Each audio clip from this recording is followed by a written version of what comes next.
Amén. Quédese de pie. Vamos a leer la palabra del Señor. Acompáñeme a leer en el primer capítulo de la segunda carta de Pablo a los Tesalonicenses. Mientras usted busca la lectura bíblica, quiero excusar a nuestro hermano Ángel Luis.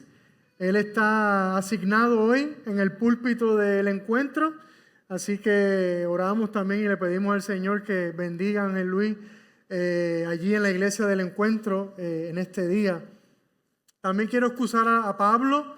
Está ministrando, está tocando allá en Oasis, en la alianza de Oasis.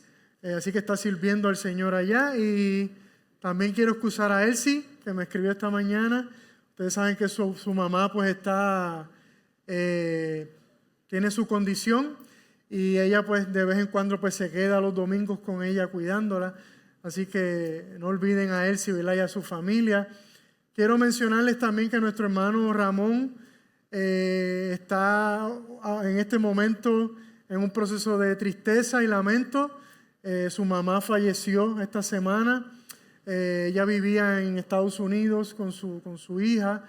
Así que, ¿verdad? Recordemos a nuestro hermano Ramón en este momento de tristeza. No importa qué edad tenga nuestra madre, me imagino, ¿verdad? Que debe ser un proceso bien doloroso perder a una madre. Así que oremos por nuestro hermano Ramón, y si usted tiene la oportunidad también de en algún momento escribirle o llamarle, pues sé que va a ser de bendición para él. Amén.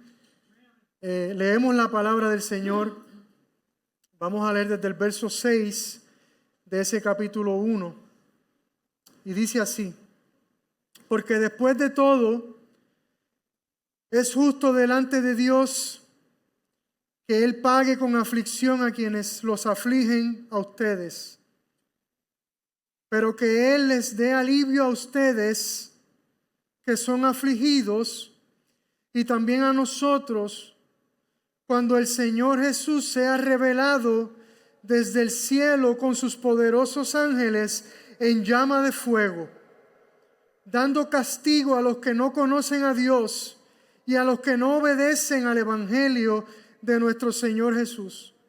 Estos sufrirán el castigo de eterna destrucción, excluidos de la presencia del Señor y de la gloria de su poder, cuando Él venga para ser glorificado en sus santos en aquel día y para ser admirado entre todos los que han creído, porque nuestro testimonio ha sido creído por ustedes. Gracias, Señor, por tu palabra.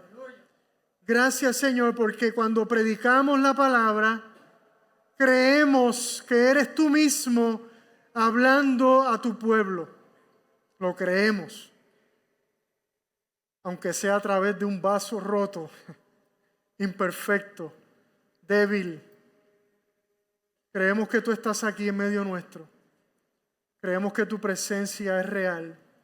Y creemos que tú vas a hablar a nuestras vidas y nos vas a edificar de tal manera que podamos seguir creciendo en ti, Señor. Gracias por tu amor. Gracias por tu fidelidad. En el nombre de Jesús. Amén y amén. Pueden sentarse.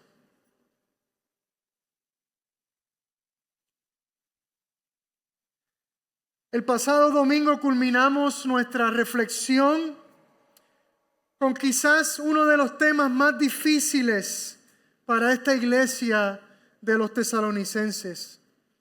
Y es el tema de cómo la iglesia se enfrenta y maneja el sufrimiento, pero ese sufrimiento que surge a causa de la persecución.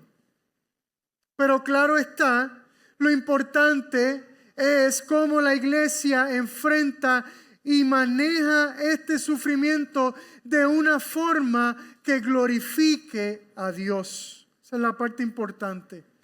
Pablo les recuerda a la iglesia que Dios es glorificado por medio de la perseverancia de su pueblo, especialmente en medio del sufrimiento.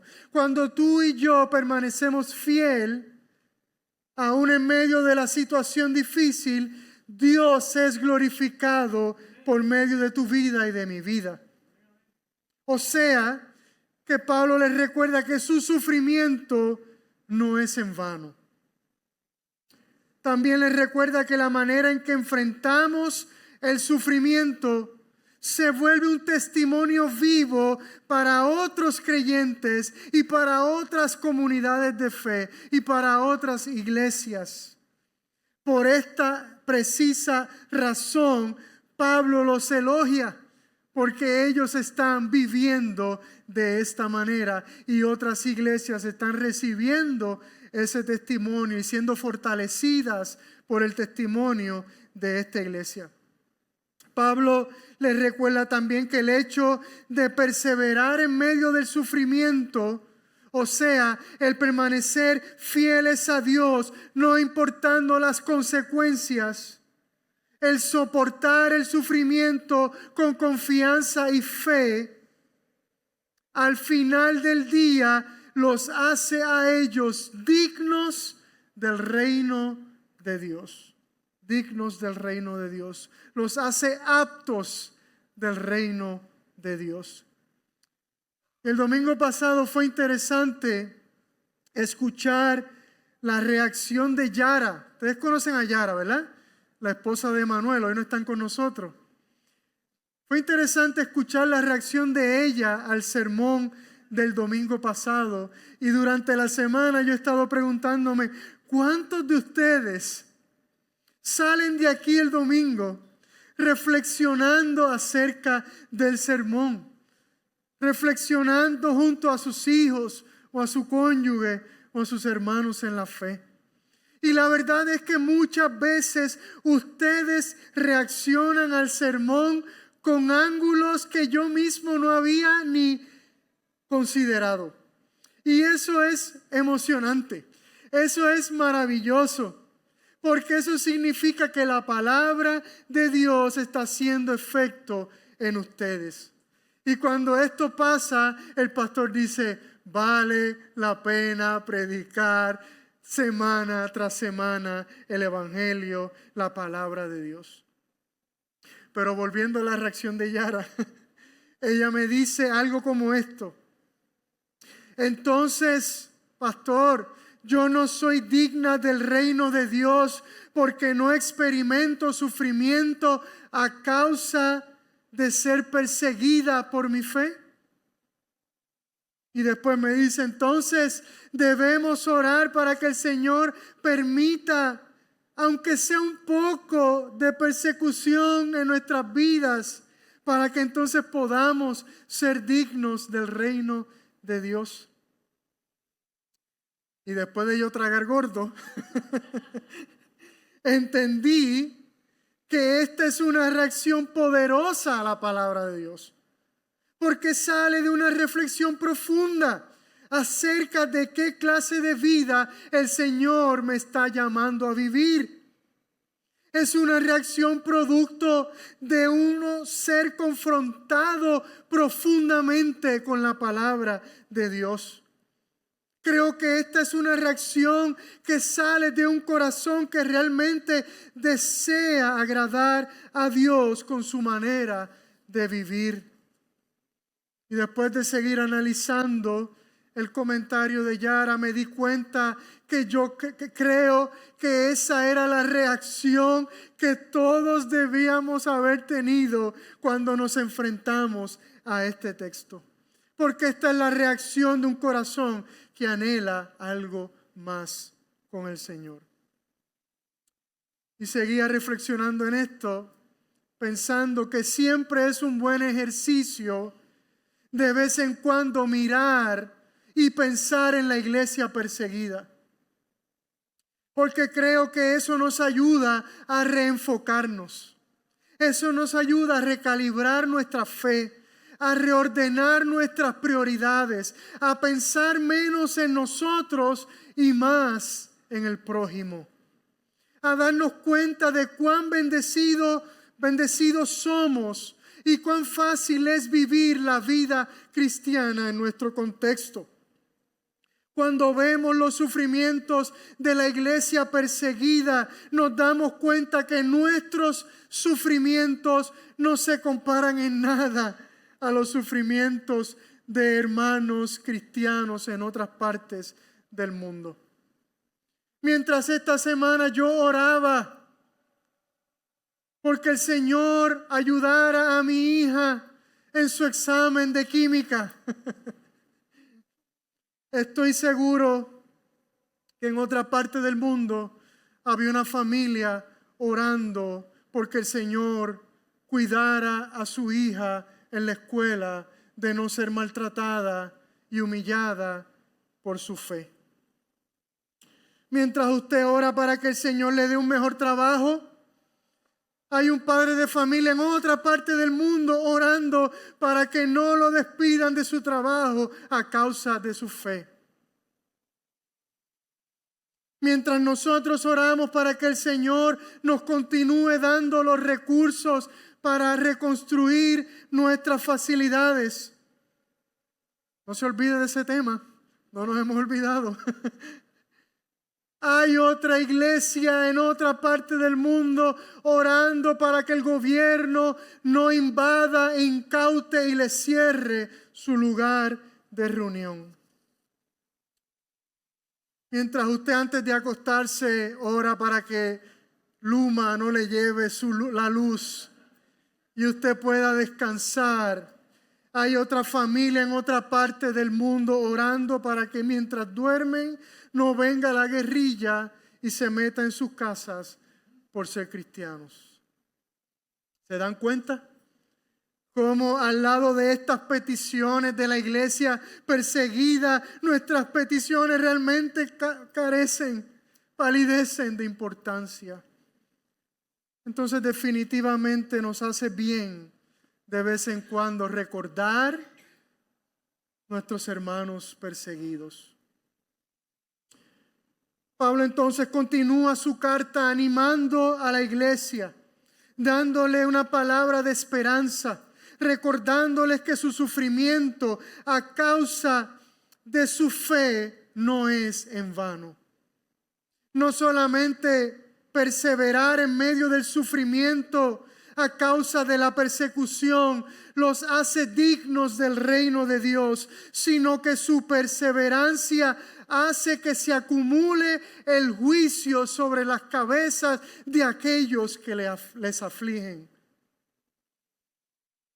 Lo que Pablo le está diciendo aquí a los tesalonicenses no es fácil.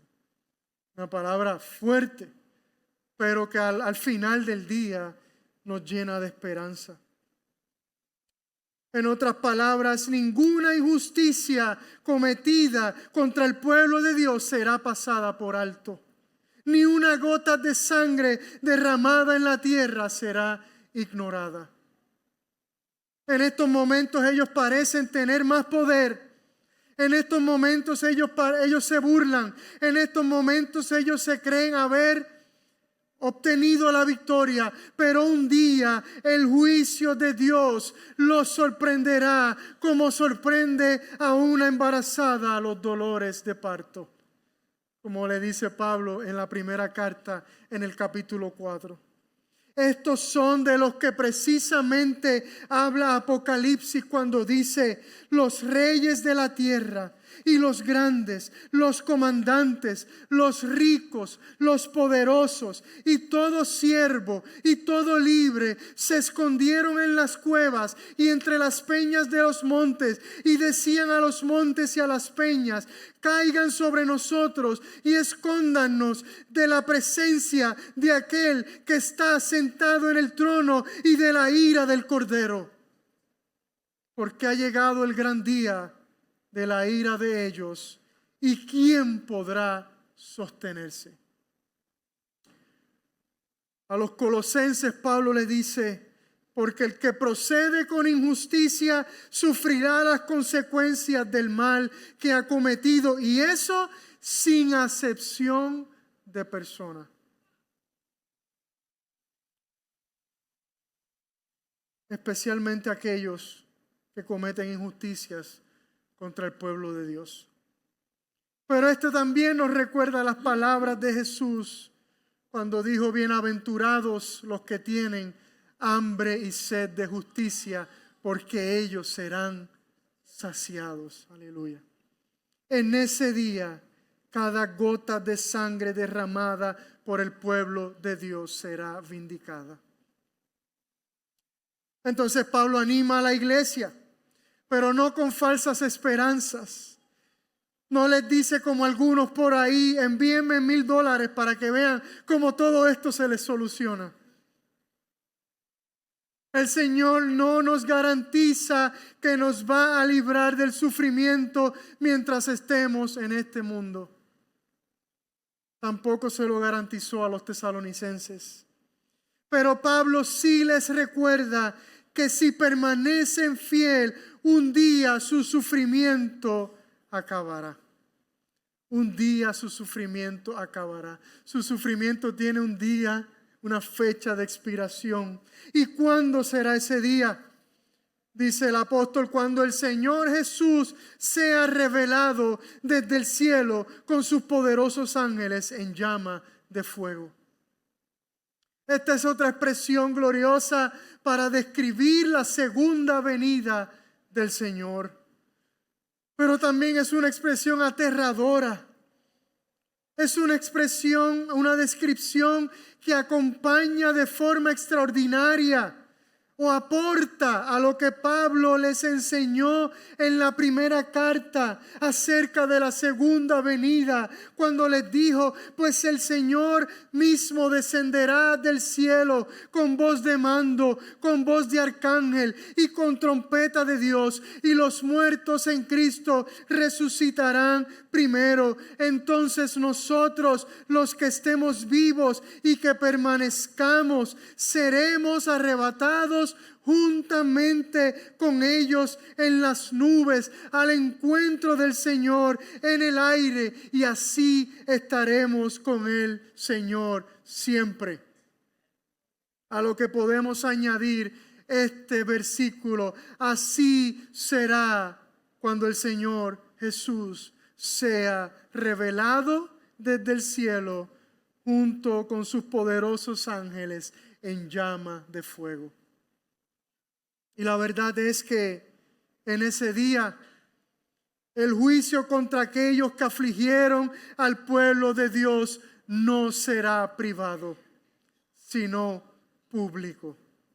Y allí estarán sentados en la sala del tribunal del juez justo todos aquellos que fueron afligidos, y estos serán testigos del justo juicio de Dios. Ese día no será como la justicia terrenal, donde la persona que pierde la vida por una injusticia no puede ser testigo del juicio. En aquel día todo el que fue afligido se estará presente en aquel juicio. Y el resultado del justo juicio, del veredicto, de la sentencia, será como un bálsamo, como una medicina, como un descanso, como un alivio para aquellos que sufrieron afrenta y persecución durante esta vida. Hoy quizás no sientan alivio a causa de sus aflicciones, pero un día lo sentirán y será un alivio y un descanso eterno. Aleluya. Y el castigo no solo será para aquellos que provocan aflicción al pueblo de Dios, sino que Pablo lo hace extensivo para todo aquel que no conoce a Dios y para todo aquel que no obedece el evangelio de nuestro Señor Jesucristo. Y aquí la cosa se pone difícil. Esto es una palabra durísima, porque en esta categoría entran muchas personas. Todo aquel que no conoce a Dios y todo aquel que no obedece el evangelio de nuestro Señor Jesucristo recibirá ese día el castigo de Dios. Nosotros no somos como los universalistas que creen que en el día final Dios cambiará de opinión o se le ablandará el corazón y terminará salvando a todo el mundo. No, no somos como ellos. Y claro está, ambas cosas que Pablo menciona, ambas categorías se refieren a lo mismo. El que no conoce a Dios no obedece el evangelio de Jesucristo. Y esto éramos todos nosotros, éramos tú y yo. Jesús mismo dijo: si ustedes me aman, guardarán mis mandamientos. Aleluya. Entonces, cuando afirmamos que Cristo es nuestro Salvador, la pregunta importante es: ¿de qué nos salva? ¿O de quién nos salva?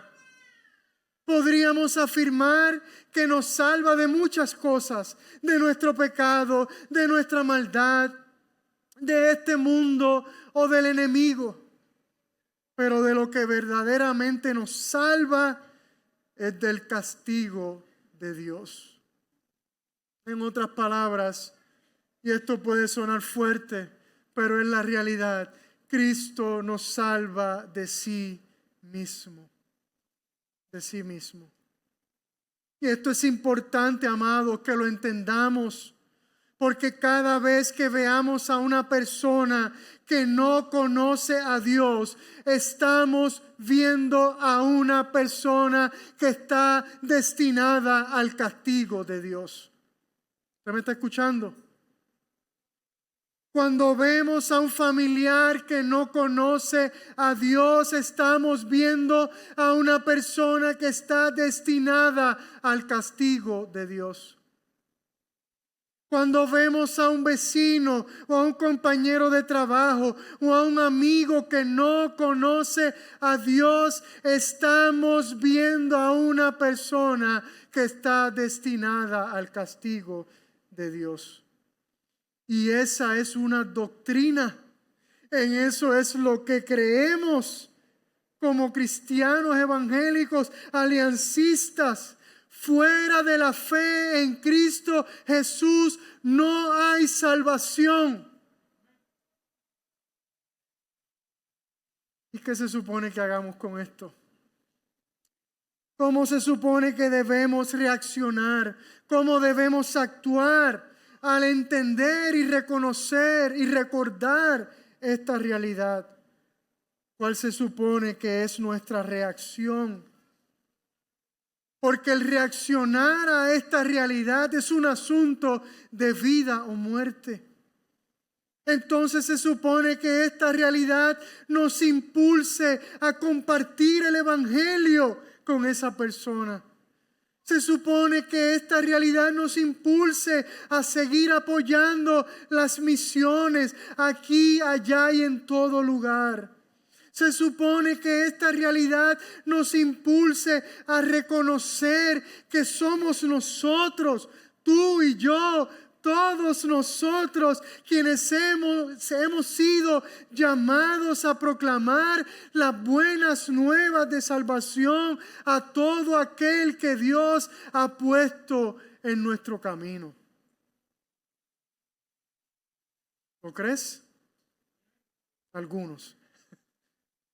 Porque para llevar todo de Jesús a todo el mundo se necesita todos nosotros. ¿Y cómo será el castigo para todo aquel que no conoce a Dios y que no obedece el evangelio de nuestro Señor Jesucristo? Pablo dice que sufrirán un castigo de eterna destrucción, excluidos de la presencia del Señor y de la gloria de su poder. Casi nada. Sufrirán un justo castigo, o sea, que pagarán el precio por cada uno de sus pecados. Precisamente el mismo destino que hubiésemos sufrido tú y yo si no hubiésemos sido cubiertos por el sacrificio de Cristo. Por eso la cruz de Cristo es gloriosa, porque allí Él pagó el precio del castigo por cada uno de los pecados que aquellos que han puesto su confianza en Él cometieron. ¿Estás cubierto tú por el sacrificio de la sangre, la cruz de Cristo? Aleluya. Ese día los libros se abrirán y se expondrán públicamente cada una de esas ocasiones donde la ley de Dios se violó, de palabra, de hecho o de pensamiento. Ese día nadie podrá justificar su pecado. Ese día nadie podrá excusarse ante el juez justo. Y ese castigo será eterno, dice el apóstol. No como algunos piensan. Ese día no será un día de aniquilación total. No, el castigo no será una pena capital. Será una sentencia de por vida.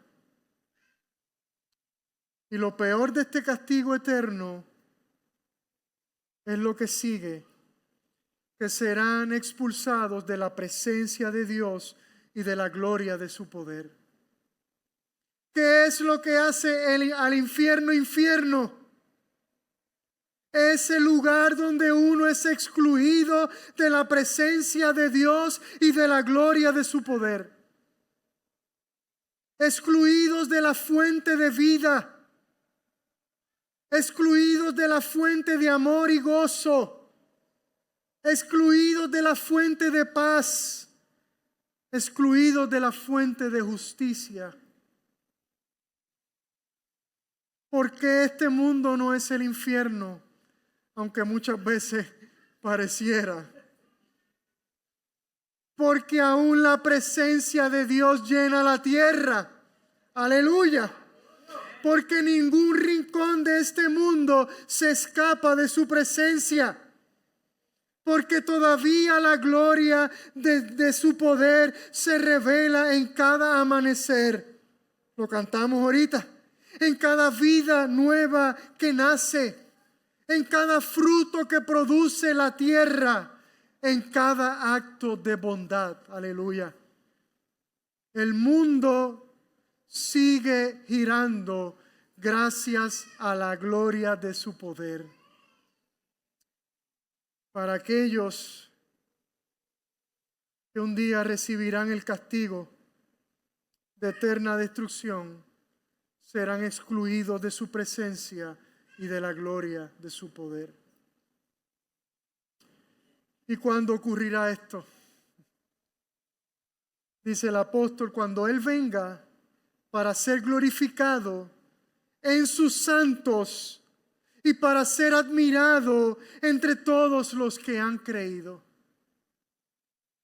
Hermoso, amados, hermoso. Y aquí viene la buena noticia y la palabra de esperanza para esta iglesia.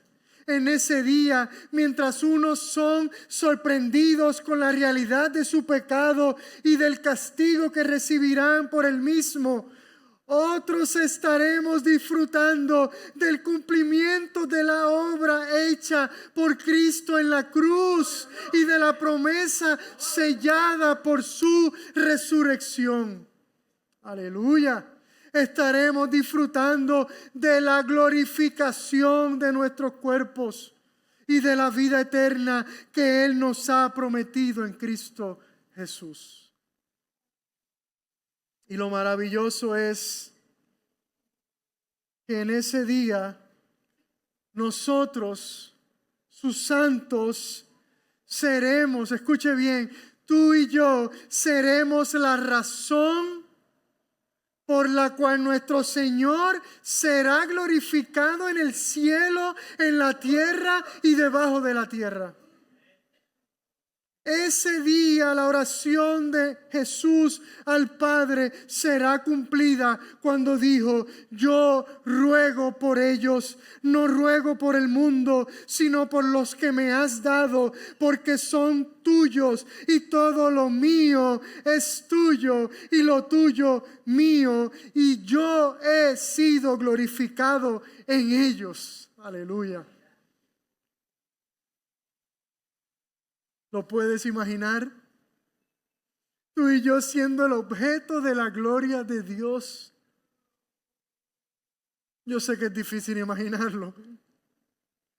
A pesar de nuestro pecado, a pesar de nuestra maldad, a pesar de nuestras metidas de pata, a pesar de nuestros errores, a pesar de nuestros fracasos, un día nos convertiremos en aquellos por los cuales nuestro Señor será glorificado.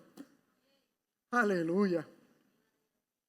Todas las huestes celestiales, todos los poderes y las potestades de este mundo, todos los reyes y los gobernantes de la tierra nos observarán con asombro y dirán: estos son los objetos de su gloria. Aleluya. Pero la verdadera razón por la cual nuestro Señor será glorificado en aquel día es porque sus santos, tú y yo, no dejaremos de admirar a aquel que nos salvó, aleluya, aquel que nos rescató, aquel que nos redimió, aquel que nos perdonó, aquel que nos dio vida nueva, aquel que nos sanó. Si hoy tú lo amas, si hoy lo admiras, si hoy te sorprende su gloria y su amor, déjame decirte que nada se compara lo que tú sientes hoy por Él a lo que sentirás ese día. Ciertamente cada día luchas para no desviar tu mirada de Él, ¿cierto? Pero en ese día ya no habrán distracciones, aleluya. Ciertamente cada día luchas porque este mundo no se apodere de tus anhelos y tus deseos. Pero en ese día ya no habrá cosa que compita por tu corazón. Ciertamente cada día luchas con las tentaciones, pero ese día disfrutarás de un nuevo corazón, de una nueva mente, de un nuevo cuerpo que solo anhelará su presencia. ¿Y cómo Pablo puede estar seguro de esto? Porque los tesalonicenses dan testimonio de que han creído su mensaje, de que han creído el evangelio, de que viven humillados ante su presencia, aún en medio de una terrible persecución. Y porque los tesalonicenses viven anhelando el regreso del Rey.